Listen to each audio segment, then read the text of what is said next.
Yeah, exactly.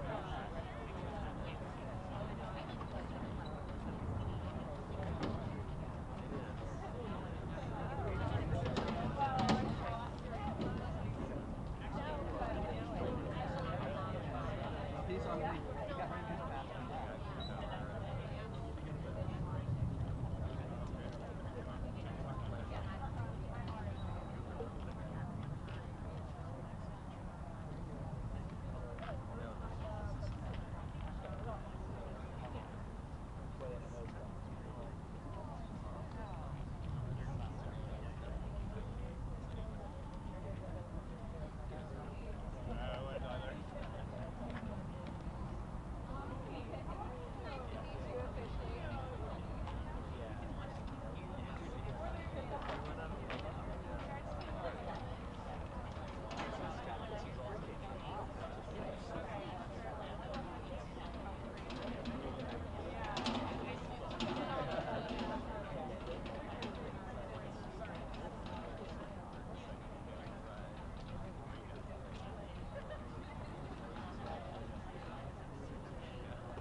Wait, either. Wrestling starts today. Wait, I need those. That's so funny. Much deliberation and negotiation. We had one thing.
Nice tight circle right around me, so you can all be in the shot. Come on up. Nice tight circle. Look at you guys. You're color coordinated and everything. Latifah, Nelly, Jasmine, come on up. Nice That's tight right. circle right here. Greg, yeah. Perfect. All right. What a good crowd. Good afternoon, everybody. Thank you all so much for being here. My name is Pramila Jayapal. I am the chair of the Congressional Progressive Caucus and so delighted to be here to welcome our members-elect to the Congressional Progressive Caucus. And before we get started, I just wanted to take a minute to acknowledge that for many people across this country, certainly many people here in Congress, this has been a very difficult time. There are a lot of people who organized for a very different result than what we got. There are a lot of people who are taking time to process the loss, to acknowledge exactly what happened, and then to be in a space where we can analyze the data and really understand and listen with humility to those who chose a different way. But also for many of us, we represent districts where we have people who are in tremendous fear and grief and uncertainty. And so we're encouraging everybody to continue to check in with each other, with your friends, with your family, and certainly our members-elect are closest to the ground in their districts and are doing exactly that. I do want to say that we're going to focus most of this press conference on our new members. The one thing I would say is that obviously this was not the result of just one election. There have been many things that have led us to this point, but certainly we have to look at this election as well as the lead up to this, and clearly not enough voters knew what Democrats were going to do to make their lives better, particularly poor and working class Americans across this country. We are still awaiting the makeup of the House, but obviously it's a very slim path to the majority. And I think we are going to do our work to help rebuild and to come back from this loss and recalibrate.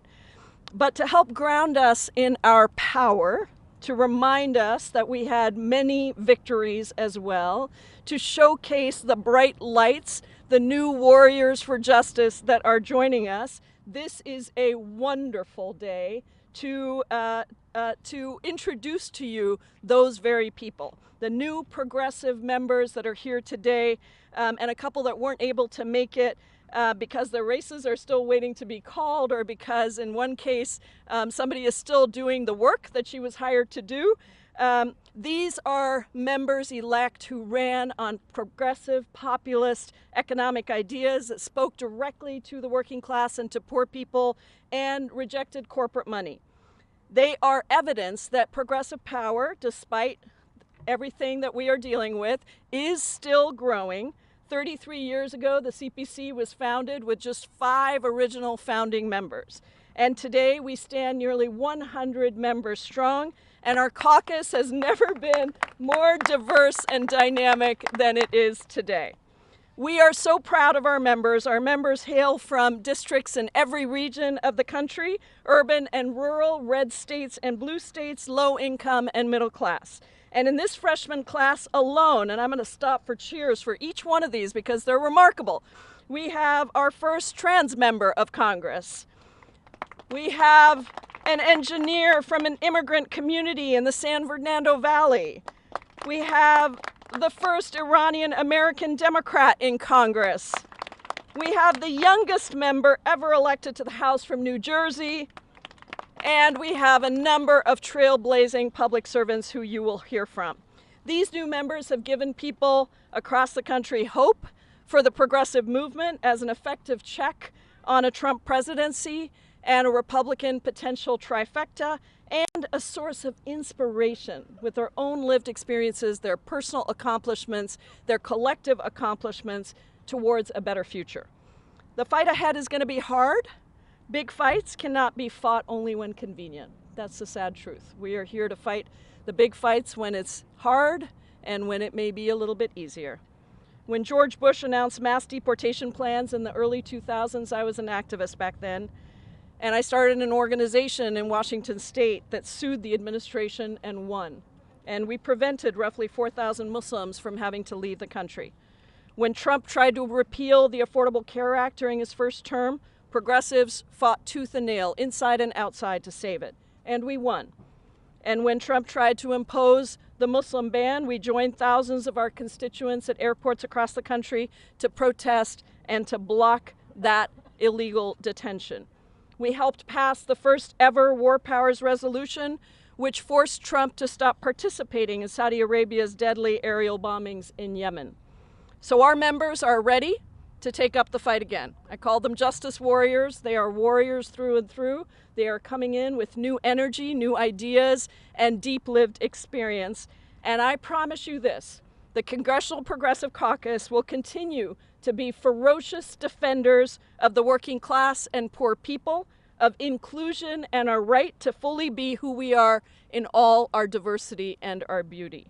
We will stand up, as we always have done, for justice, peace, and equality, and we will not allow the hateful architects of Project 2025 to run amok. Every newly elected progressive is a testament to the power of our policies, to the power of speaking directly to our communities about working class issues and rejecting the status quo. When we do that, we win, even in states where Trump won. And I just want to call attention to the populist initiatives that have been at the heart of many of the policies the Progressive Caucus has been pushing for that won last week in Trump states. In Missouri, Nebraska, and Alaska, people voted to raise the minimum wage. In Nebraska, they also voted to enact paid sick leave. And in 4 Trump states, abortion access won. And it would have been 5 if it had been a simple majority in Florida. As chair of the CPC for the past 6 years, I am so proud of our tremendous growth, of our incredible members that have come in every class, and I know at my core that the progressive movement is here to stay, and we will continue fighting for the things we have always fought for. I'm proud of the bold progressive proposition agenda that our caucus authored earlier this year in the hopes of a trifecta or a Democratic White House and Senate and House. That lays out a very clear plan for addressing the cost of living issues that are squeezing American families.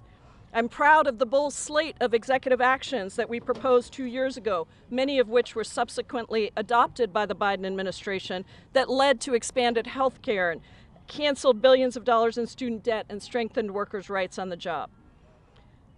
We were, if you remember, the first to call for a $15 minimum wage right here in the Progressive Caucus. We have been on the front lines of every fight for justice with our core economic agenda at our center, but not divorced from gender and racial justice, in tandem with it, inclusivity at the center.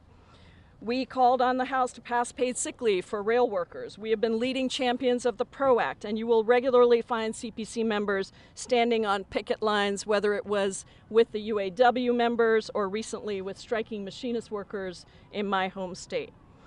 So we've had incredible, invaluable support and partnership of our progressive allies on the outside, many of whom will be joining us later today in our orientation. And I know that we can continue to lead a historic resistance in 2025 and pave the way for a new kind of Democratic Party based on that popular and populist economic agenda. Before we go to our new members, I want to turn it over to the CPC's incredible whip, hailing from Austin, Texas, Representative Greg Casar.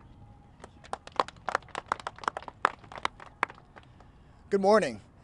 Today is such an important day where we get to introduce the new members of the Congressional Progressive Caucus. These are going to be the members that are the reinforcements to protect our communities against a Trump presidency, to lay out a vision of the future, to reduce the harm of chaotic Republican members of Congress, and to win us the kinds of popular majorities across the country that we need to be able to get things back on track. They're going to be the people that are on that front line of defense, but we don't plan on staying on defense. These members really lay out the path for what the future of the Democratic Party can and should be. Donald Trump ran the oldest trick in the right-wing playbook. He said that everybody's problems are caused by a vulnerable group of people that he blamed over and over and over again. But these members, in their campaigns, stuck to their progressive values and also spoke directly to working people to build an electoral majority. They said, it's not immigrants that are driving up housing prices, it's Wall Street. It's not trans people that are causing your worsening healthcare, it's Big Pharma. These are the members that are authentic, that are proud, that are from their communities, that have promised to deliver to their communities and are unafraid of standing up to the real powers that be. And that's the core of who the Democratic Party is. And everybody knows here, I know everybody covering this is talking about the Democratic Party's soul searching in this moment. And we should be doing that soul searching. And you find that soul in these new members of Congress.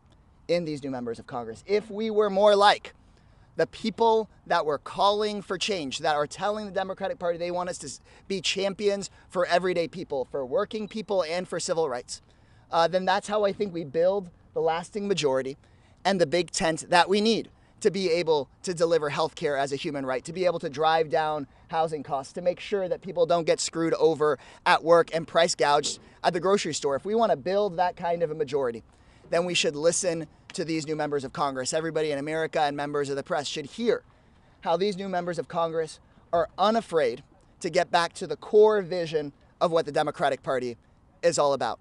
They're not showing up with a policy book to a gunfight. We're actually saying we need to make sure that people believe us when we say we're for working people, believe us when we say we're willing to stand up to the rich and powerful. And these new members of Congress, I believe, are going to make sure that our Democratic caucus speaks to the entire country, because these progressive ideas of making sure that everybody has the freedom to be who they want to be, everybody should have the freedom to be able to influence the decisions of their leaders, and everybody should have the freedom of being able to afford to live in this country and raise a family and retire.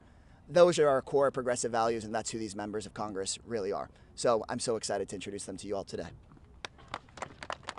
All right, here we go. This has been the best day for me since the election, is meeting these incredible people. And so let me begin by introducing our newest official member of the Progressive Caucus, even if she has been a veteran for a couple of months now. From the heart of Newark, New Jersey's youngest member of Congress ever, LaMonica McIver. Thank you so much, and good afternoon, everyone. It's a pleasure to be here.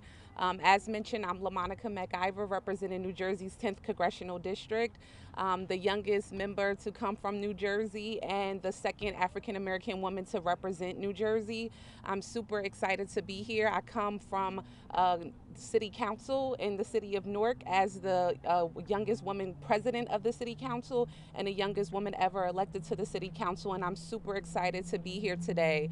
The people of the 10th Congressional District sent me here for simple reasons: to fight what's right, to fight for what's right for them, rather it be affordable housing, universal health care, a good supportive educational system. I'm here to do that, and so I'm here to roll up my sleeves, get to work, and work with these amazing colleagues behind me who we all came here with goals to work for the American people.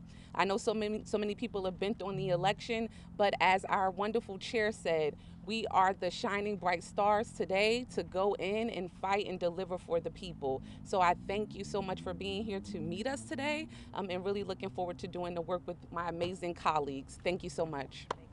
Beautiful. Wonderful. We're going to stay in New Jersey. We have another new progressive champion in New Jersey, Representative-elect Nellie Poe. Thank you. Well, good afternoon, everyone. My name is Nellie Poe, and I am just very happy to be here today. First and foremost, let me just share a little bit about myself. I've been in the New Jersey State Legislature for over 27 years. I was in both in the House and the New Jersey Assembly for 14 years, and in the Senate now serving for 14 years. So my time in the legislature and my years in government has certainly helped me in to prepare me for this next challenge, this next step, this next effort where I believe I am able to do the job on day one. So I am looking forward to ensuring that we do the work of the people. There was a very clear message all throughout the country. We understand that. We're prepared for that.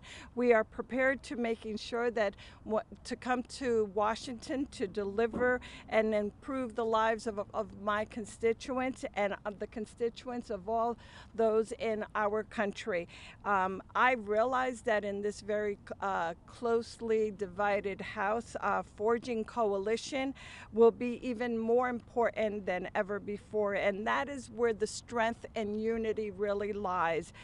Creating, as it's been said, creating good paying jobs and living wages, lowering the cost for American families and taking on the corporate price gouging, combating climate change, which in my district was made.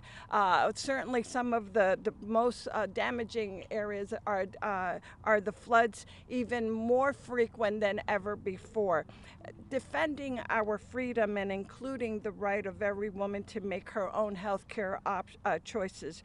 These are many of the priorities that I look forward to working with the Congressional Progressive Caucus in the 119th Congress, and I am so very excited to join all of my colleagues that are behind me, but also through the leadership of making sure that we do the job of the people of this great nation. Thank you so very much, all of you. Beautiful, wonderful. Thank you so much, Representative-elect Poe. Our next speaker comes from a district that has been at the heart of the progressive movement for decades. This is Oakland and Berkeley, California's East Bay. We are sad to be losing the district's longtime representative and CPC chair emeritus, Barbara Lee, but we are absolutely thrilled beyond belief to have an incredible leader who will forge her own shoes, Representative-elect Lateefah Simon. Good afternoon. I am so proud and honored to be with these champions that are standing behind me, but moreover, so honored to be representing the people of California's 12th Congressional District. The good people of my district sent me here to Washington, D.C. to fight for the mother who is sleeping in her car, for the young person who is fighting cancer, who does not have ample health insurance. The people of the 12th brought me here to Washington, D.C. to fight deep bigotry and racism. The people of the 12th are counting on all of us. Americans are counting on all of us to deliver what's not just progressive values, American values of the right to an amazing education, the right to a wonderful healthcare system, where teachers are paid what they deserve, where nurses have the conditions that they need and deserve to be able to heal. This is a difficult time for many, but one of the things that I learned from my old boss, Kamala D. Harris, she told me years ago, when things get hard, what do? We put our shoulders back, we put our chin up, and we roll up our sleeves. We have people to deliver for. And I would say here to this day, I've always believed the D in Democrat is for deliver. We will deliver for the American people by any means necessary. My husband died almost 10 years ago from a very rare form of leukemia.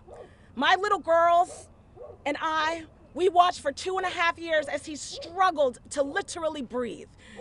After his death, we filed bankruptcy. We had little to nothing. I bring my husband's spirit here to Washington, D.C. My 13-year-old, I bring her joy and her love of learning. I bring my daughter, my 28-year-old daughter's love for the law. She's a prosecutor here in Washington, D.C., knowing that if our children have the communities that they deserve, despite the tragedies in many lives, they'll be able to live in beloved communities. Thank you, Congressional Progressive Caucus. You all have given me a political home and a beautiful community to fight with. And when we fight, we eventually will win. Thank you all so much. Beautiful. Thank you so much for bringing the fire, Rep-elect Simon. Continuing with our wonderful new California delegation, I am excited to introduce one of LA's new progressive champions, Representative-elect Luz Rivas. Thank you, Chairwoman. Good afternoon, Luz Rivas. I will represent California's 29th Congressional District, which is in the San Fernando Valley in Los Angeles, a district where my family immigrated from Mexico decades ago. I am the first Latina to represent this district. I'm an engineer, and I've been in the state legislature for 6 years of this overlapping district with this congressional. I represent an immigrant community, one that would be devastated by the mass deportations that President Trump is saying he'll do. I grew up with a single mother that was undocumented until I was 15. I remember the fear as a child of where my mom, is she going to come home today? Is she going to be at the wrong grocery store where there's a raid? And just that fear. No child should have to go through that. Families should not be split. And that's why I'm here, to make sure that doesn't happen and fight along with the Progressive Caucus members and others to fight back against those raids and mass deportations. I also represent an environmental justice community, one that is being affected by climate change today. We face extreme heats. It's one of the hottest areas of Los Angeles County. And so climate change is real for us. And I'm also here to make sure that we are working on policies to mitigate the public health effects of climate change. Thank you so much to the Congressional Progressive Caucus. I'm excited to join them today and would love to meet all of you soon. Thank you. Excellent. Thank you so much, Representative-elect Rivas. And next up, another LA new progressive voice in Congress, Representative-elect Laura Friedman. Oh, in California. Congress too. Hi, everyone. I'm Laura Friedman, and I am honored to be representing the 30th Congressional District, which is the seat currently held by now Senator Adam Schiff. So my story is that I'm on my father's side, first generation. My husband is an immigrant, and like many immigrants, he has struggled over the years with his own small business that he created, like so much of our immigrant community, dealing with being a small business owner. He's a landscape contractor and designer. He puts his sweat and his heart every day into the work he does. And he struggles with all the things that so many Americans are struggling with. Making sure that his employees can get paid every single day, making sure that they have access to health care, making sure that he's not just run over by the large trucks of large corporations that seem to operate in a different kind of rule set. You know, my constituents in Los Angeles are very diverse. The district includes Hollywood, it includes Thai Town, Little Armenia, lots of different races and ethnicities.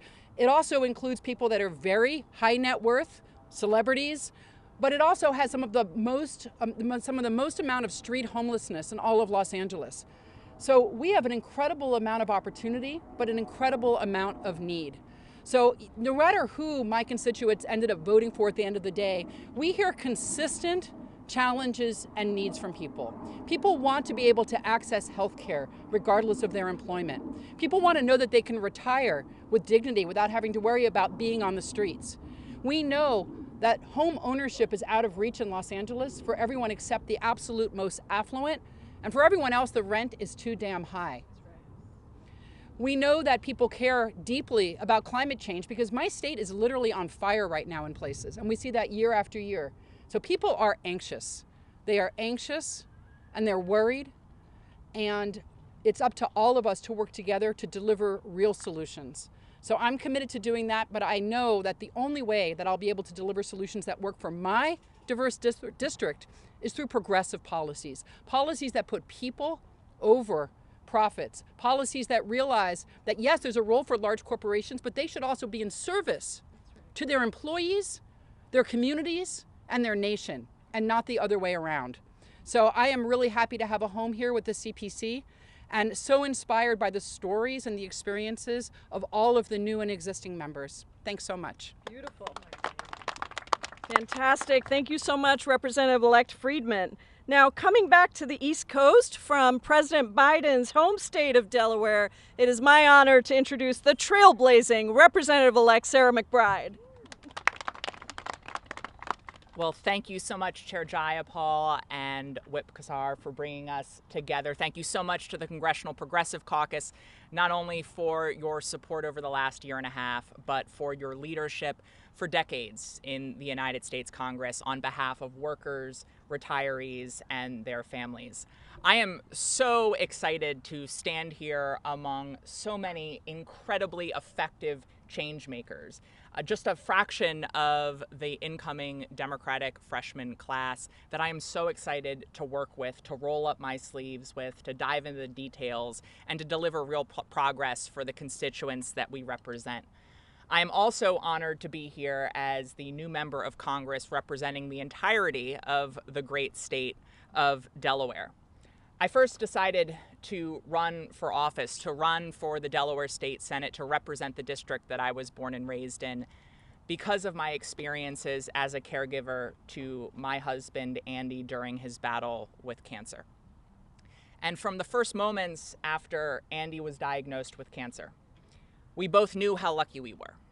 We knew how lucky Andy was to have health insurance that would allow him to get care that would hopefully save his life.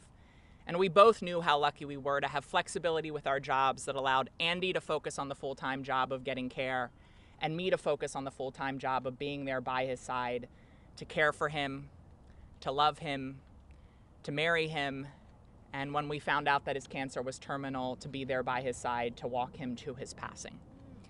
And I decided to run for office because up until his last breath, both of us knew how lucky we were. And I do not believe that in the wealthiest, most developed nation on earth, that time and that ability to get care should be a matter of luck. I believe it should be the law of the land. And I am proud that during my time in the Delaware State Senate, I brought Democrats and Republicans together to pass paid family and medical leave and to secure the largest investment in our state's Medicaid program since so many of these leaders in the Congressional Progressive Caucus passed the Affordable Care Act back in 2010. Now, obviously, we enter Congress at an inflection point in our country. And I think all of us standing here are prepared to protect our progress as a nation. But I know we didn't run for office, we didn't run for the United States House of Representatives just because of what is at risk as we move forward. We ran because of what is possible. And we here in the Congressional Progressive Caucus know that it is possible to build an America where every patient is able to get quality, affordable health care, where every family can secure affordable housing and affordable child care. We know it's possible to protect reproductive freedom in red states and blue states alike. And so I am proud to stand here to represent the greatest state in the union, to stand with these incredible members of Congress now and in the years to come. And just one thing I want to say that I really appreciate about the Congressional Progressive Caucus is their ability to both live and demonstrate that our destinies are inextricably linked, that all of the policies we fight for are connected. They reject the false distinction in our politics that tries to separate economic issues and social issues, because they recognize that you cannot have equality for all if you have an economy that only works for the wealthy few. But you also cannot have an economy that works for everyone if even one person is kept out of a job because of prejudice or discrimination. And so I look forward to working with all of them to bring down costs facing workers, retirees, and families, and to build an economy that truly works for every American. Thank you very much. Incredible words. And last but certainly not least, I am thrilled to welcome the first Iranian-American Democrat elected to Congress, Yasmin Ansari, from the great state of Arizona. Thank you. Good afternoon, everyone. It's so wonderful to be here today. My name is Yasmin Ansari. I'm proud to represent Arizona's 3rd District in Congress. That is the district that now Senator Ruben Gallego formerly represented. I am the proud daughter of 2 immigrants who came to this country fleeing persecution and the revolution in Iran. It is an honor to stand here today as the first Iranian-American Democrat ever elected to Congress, and I believe the youngest woman in the next Congress, but I'm not 100% sure. I am incredibly proud of my progressive record protecting our climate, workers, housing, and immigrant communities. Make no mistake about it, in a Republican-controlled government, we have a fight ahead, and I am ready. I am proud of the district that I represent and the work that we have moving forward. On the City Council and as Vice Mayor, I made history as the youngest woman ever elected to the Phoenix City Council, representing one of the most diverse districts in the nation's 5th largest and fastest growing city. Phoenix continues to face climate catastrophes. We had triple-digit days well into October. We're on the front lines of record-level heat and hundreds of individuals dying each year, a quickly growing unhoused population, so there's a lot of work to do. In my time serving Phoenix, I helped protect abortion access when Roe v. Wade was overturned, raised wages for thousands of workers in our city, led the creation of a worker heat safety ordinance that protects 10,000 outdoor workers from extreme heat. And when it comes to climate, I led the effort to unanimously pass on a bipartisan basis a transportation electrification plan, one of the most ambitious plans to install public charging infrastructure, thanks to progressive policies that my colleagues here today helped pass at the federal level. We could not have done this work without the bipartisan infrastructure bill, without the Inflation Reduction Act, without the American Rescue Plan. So I'm very excited to continue doing that work here nationally. I also was proud to work on zoning reform and helped allocate more than $140 million towards creating new emergency shelter beds, towards enacting progressive zoning reform at the city level, and to making sure that we are prioritizing the building of housing with urgency so that we can combat the national housing supply crisis. Now I'm looking forward to taking the work that I've done for Arizona families at the city level and bringing that perspective to the national level.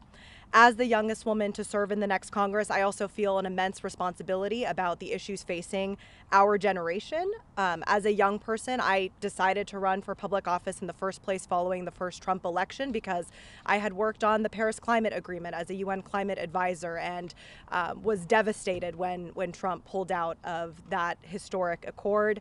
As you know, the daughter of immigrants from the Middle East, the Muslim ban directly affected my family and so many of those in our community.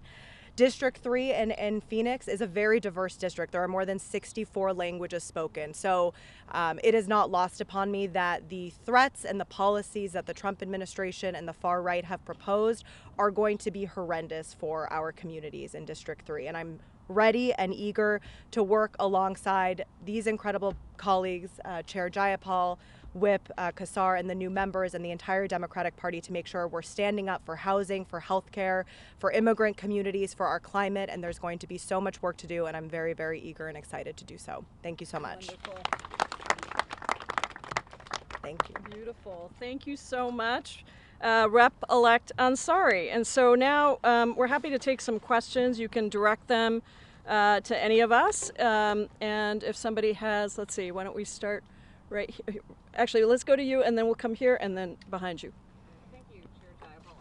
I just wanted to get your reaction. Obviously, we've seen the president-elect name a number of people to his new administration, from your GOP colleague Elise Stefanik to U.S. Ambassador to the United Nations, Stephen Miller, Deputy Chief of Policy, and also Tom Homan, who he's named as a border czar. I just want to get your specific reaction to those picks. You know, you said that you would serve as a check on the incoming Trump administration. So what do these picks say to you, and what will your strategy be? Well, look, I think the election results made clear this is going to be a very challenging time. Stephen Miller and Tom Homan were the architects of a lot of the first Trump administration horrific immigration policies. And so family separation, mass detentions, those kinds of things is what was promised and by the Trump administration, and I think what we're going to have to fight. So I think we're going to continue to see a number of people that have disturbing histories being appointed to many of these positions. We're going to have to figure out how we fight that best. This is not a first Trump term, this is a second Trump term, and I take some There are both positives and negatives with that. I think we have fought this before to the point where we elected a new president in 2020. We did not elect Donald Trump. At the same time, this is many fewer restrictions with the kind of electoral majority that he won. And so I think we're in that discernment process. We'll have to figure out exactly what this looks like. And obviously he's going to continue to name people to these positions who have been architects of Trump's Project 2025 agenda. Yes. Do you have any plans to specifically protect climate and environment issues as the GOP plans to take over? We are in that process now, and any new members who want to speak on any of these topics, please just come on and step on up to the mic, and we'll give you a shot here. But I think we are in the process right now of figuring out, first of all, do we have a House majority? If we do, how slim is it? Obviously, I know that the path to that looks slim, but I do think that when it comes to protecting the Inflation Reduction Act and many of the things that we were able to get in both the IRA and the infrastructure bill, it will be very interesting to see if the same Republicans who voted no and took the dough now vote no again, because these are investments that are helping their districts. These investments helped districts across the country, including many that voted for Trump. And so I think we'll have to see what happens. Clearly, we're going to have a fight on our hands again around the Paris Climate Agreement. And around just the recognition of the reality of climate change. So I don't know how anyone could be here on this day in November with this weather and not be really conscious of what's happening here. Yes? We heard from Whip Kassar about the discussions about soul searching within the party. Given what we saw on election night and the electorate shifting rightward, what's your view on that? Does the party need to change its messaging or policy preferences? And if you agree with that premise, then what would be your plans to do so? Well, I'll speak for myself, and then I do want our whip to speak as well. Look, I have said that I think we need to rebuild the party. I think for too long our party has been held hostage to big money interests. Some of that comes from the fact that we allow money in politics in ways that are incredibly destructive to the voice of the people getting through. Some of it is due to longstanding structures like the filibuster, where you can have a simple majority pass all kinds of bills in a Democratic House and then they won't get through in a Democratic Senate.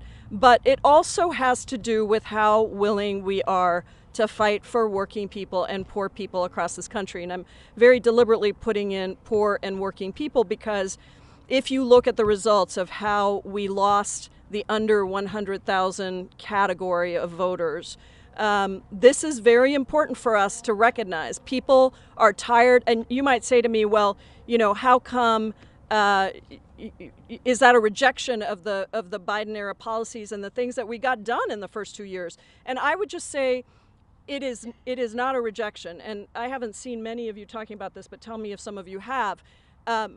We passed a whole bunch of really important pandemic relief policies at the end of the Trump administration, which he put his names on, but it was Democrats who really pushed for those relief checks, and then the beginning of the Biden administration. Rent relief, mortgage eviction assistance, public transit assistance, child tax credit, small business assistance. You can go through the list of things we passed, and then they got taken away. They got taken away by Republicans getting elected to the House, and no longer could we generate the will to keep those in place. So tangibly, people did lose something. They were measurably worse off because now they had inflation with no assistance from the federal government, which Democrats had pushed so hard. I don't think we messaged that well. I think we need to figure out how to do better on that. And I think we've got to pick some big fights where people can't be in denial or question whether or not we are standing up for them or whether we're standing up to the big corporate interests, because I think that we have more work to do on that, and I think it's a difficult message to send when you're trying to court money from that community and at the same time you're saying we need regulation around this. I think the Biden administration did a really good job. Look at the fact that Lina Khan was in Arizona campaigning with Ruben Gallego, who won his race on price gouging and antitrust and monopoly. But let me ask Rep. Kassar if he wants to add anything to that. There clearly is, as a fact of life right now, an unfortunate and tragic fact of life, a massive right-wing propaganda machine and everybody here in the media I know competes with it and knows it. Right-wing, it's a tragic fact of life, a right-wing propaganda machine and right-wing officials that make people's lives worse. They are the arsonists, but then they blame the firefighters for the flames, time after time after time. And the question for the Democratic Party is, what do you do in response to it? Because that's not going to change, and that's only going to get worse under the Trump administration. And the Democratic Party's response, I think, has to very clearly be for working people as the core of who it is that we are. For working and working class people and poor people and for everyday people. We should not abandon being the party of civil rights. We should be standing up for the rights of every single person, as Representative elect McBride just laid out. But that's what people need to hear from us first. And I think, when you asked about whether the American people moved rightward in your question, I was in swing state after swing state talking to undecided voter after independent voter, and I sensed very few, if any of them, moving actually rightward. What they wanted was a government that actually worked for them. What they wanted was somebody to make it cost less and for them not to have to keep working harder and harder to be able to make ends meet. Now, if you look at the Democratic Party platform versus the Republican Party platform, that's pretty clear that, for example, Trump's tax scam is largely benefiting the 1%, whereas Democrats are trying to help everyday people. But in talking to those voters, they said, I don't know whether, who is really for who and what here is really real. And I can't blame them for that. And so I think our job is to make it really clear who we stand up for and that we're willing to stand up against the powers that be for those everyday people. And that's what these new members have been able to do so effectively in their campaigns. And I think that's what the future of a majoritarian, progressive, principled, and popular Democratic Party can be. Okay, we'll go here and then here. Just more on this soul searching. You're talking a lot about people not knowing necessarily the work that Democrats were doing, both in this term and just on the campaign trail. Who do you blame for that disconnect between what your message was and people actually not being able to receive it? I am trying not to blame at this point. I think we need to come to this with some humility and we need to look really clearly at the data, some of which, by the way, we won't get for another 6 months in terms of real voter files.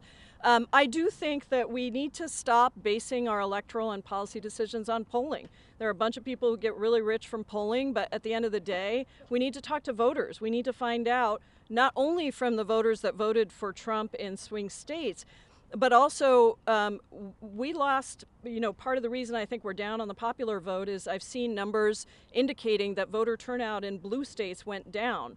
And we do need to pay attention to our base also, and we need to talk to people who didn't vote or chose to vote down ballot but not top of the ticket, because that happened as well. So I'm not really interested in blame. I'm interested in figuring out how we push against a lot of strictures that exist, money in politics, the filibuster, but also people's predilection to think that you can run to the center or to the right every time and forego your base. I need to look at data, but I'm not sure that got us many results. And I think that as one of my colleagues the other day said, we have one party that's xenophobic, we don't need another. So let's figure out who we are as Democrats, let's really embrace that, and let's be clear, as Rep. Kassar said, that we are standing up for people who deserve to be stood up for, working people, poor people across this country who are really struggling. And there's a level of anger that I think that this election really brought out. And as much as it was wonderful for many of us to think about joy and love and beautiful things that we in the Progressive Caucus really love to think about as well, the reality is we also have to channel a lot of the anger that's out there about the fact that people don't have a fair shot anymore. One of the interesting things, if And again, anyone step up if you want. to look at the House, House Republicans and just the Congress in the last 2 years has been the most unproductive since the Civil War. You guys spent a lot of time on the campaign trail pointing to that. Republicans spent a lot of time on the campaign trail frustrated about their lack of productivity and passing of legislation. How does that counter, how do you counter American voters choosing that again, with the way that it's going? It looks like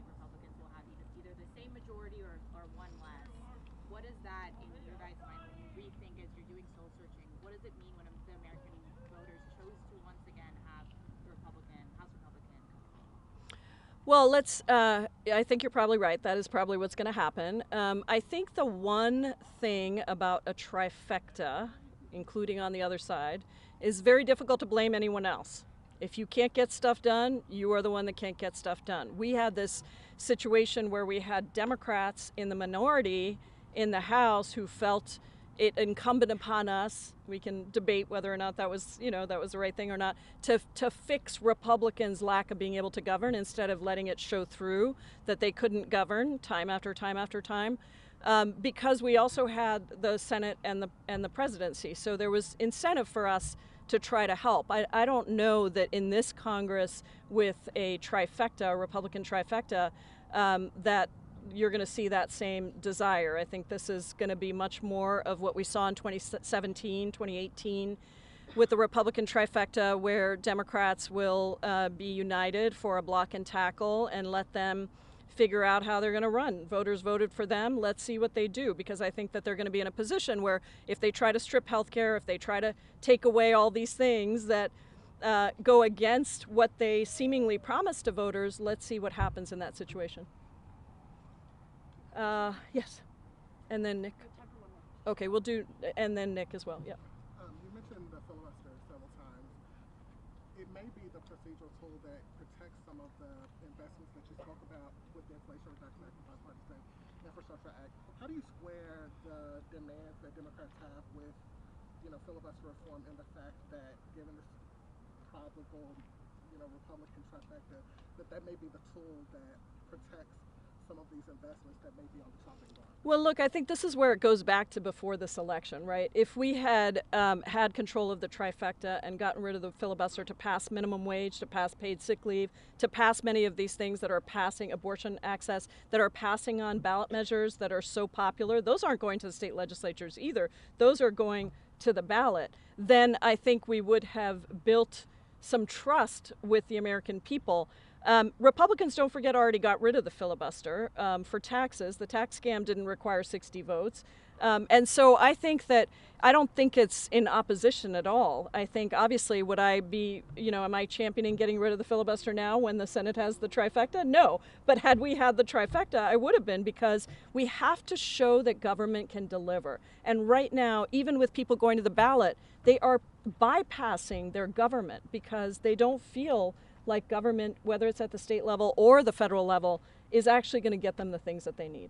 Okay, last question, Nick. I just wanted to ask about some of the soul searching we've seen in the party so far. Some in your party have blamed voters' perceptions that Democrats lean too far into culture war issues, transgender issues as part of it. Is this helpful? How should your party be responding to those kinds of GOP attacks? Anyone want to take? So a couple things.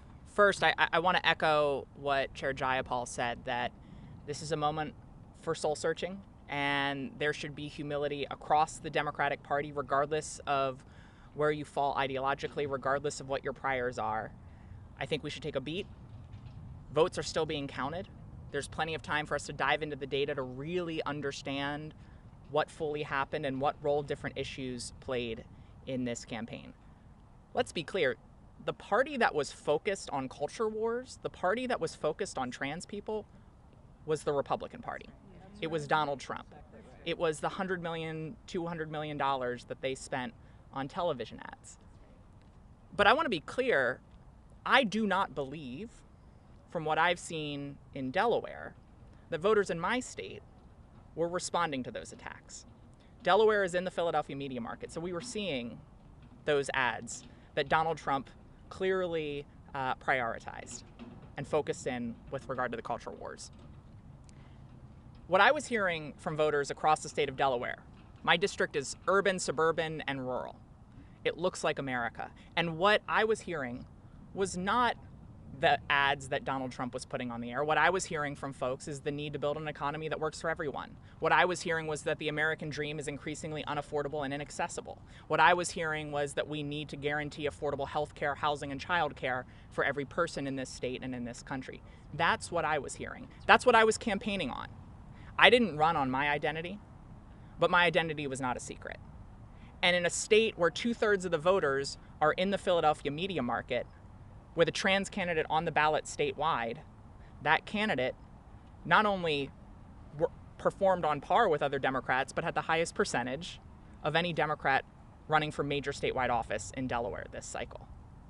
And so I think what we have to all recognize here is that when a politician tries to take an issue that impacts a handful of people in a handful of states and turn it into the most important issue in an election, everyone has to ask why.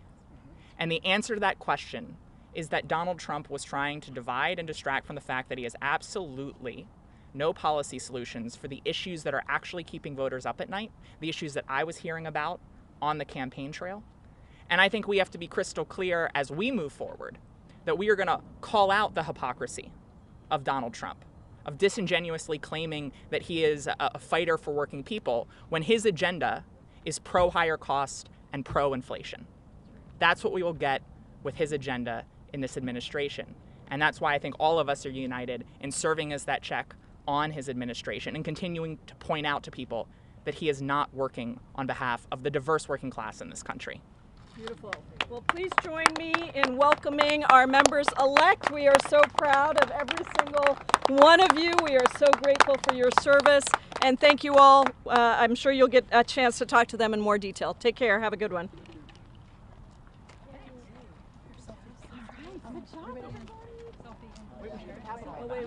I wanted them behind us.